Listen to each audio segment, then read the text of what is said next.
દિલુસિંહ ઠાકોર એ ઠાકોર સમાજનો એક યુવા છે, બહુ એક્ટિવ યુવા છે કે જે સમાજના કોઈ પણ મૂળભૂત પ્રશ્નો હોય તો એને હંમેશા ઉઠાવતો હોતો હોય છે.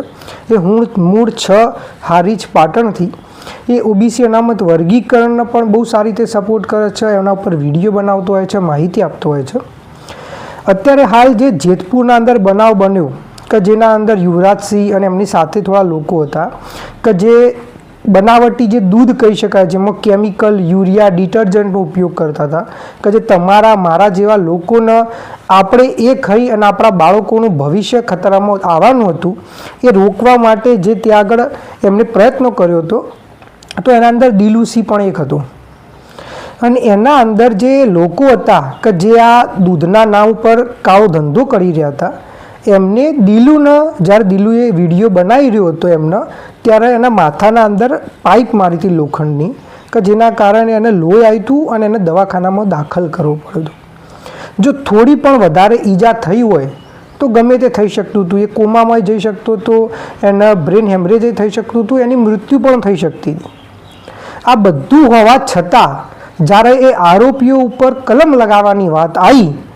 તો એના અંદર એટલી છૂટ આપવામાં આવી કે જેની કોઈ સીમા નથી. એ લોકો ઉપર 307ની કલમ લગાવવામાં નથી આવી કે જેના કારણે એક છટકબારી છે, જેના કારણે એ આજે નહીં તો કાલે ખૂબ સરળતાથી બહાર આવી શકશે. અને હું આ વિડીયો એટલા માટે બનાવી રહ્યો છું, એ ઠાકોર છે એટલા માટે નહીં, એક એવો વ્યક્તિ છે, એ એવો યુવા છે કે જે દરેક સાચા મુદ્દા માટે લડત આપે છે, ખૂબ મહેનતુ વ્યક્તિ છે, મારો પોતાનો મિત્ર છે અને એના જોડે અન્યાય ના થાય એના માટે વિડીયો બનાવી રહ્યો છું. તો મારી વિનંતી છે, ઠાકોર સમાજના હોય, કોળી સમાજના, કોઈ પણ સમાજના, કારણ કે એ દૂધ બધા લોકો પીવાના હતા,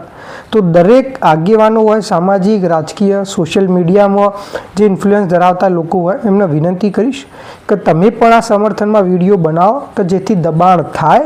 અને જેતપુરના અંદર આ જે બનાવ બન્યો એમાં જે દિલુસિંહ ઉપર હુમલો કરવાવાળા લોકો ઉપર 307ની કલમ લાગે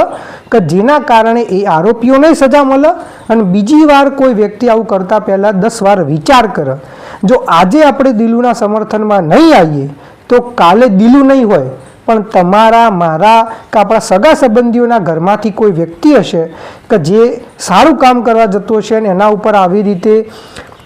કહી શકાય કે આવા લુખ્ખા તત્વો, આવા અસામાજિક તત્વો એમના ઉપર હુમલો કરશે અને ત્યારે આપણી મદદે કોઈ નહીં આવે, કારણ કે આપણે દિલુની કે આપણે આવા લોકોની મદદમાં નથી છે. તો દરેક વ્યક્તિ આ વિષયને સમર્થન આપે અને 307ની કલમ લાગવી જ જોઈએ અને જે પણ આરોપીઓ હોય એને ગંભીર સજા થવી જ જોઈએ અને આપણા બધાની જવાબદારી છે, કારણ કે દિલુની જગ્યાએ કાલ આપણા ઘરમાંથી જ કોઈ હોઈ શકે છે જે આપણને નહીં થવા દઈએ. જય માતાજી.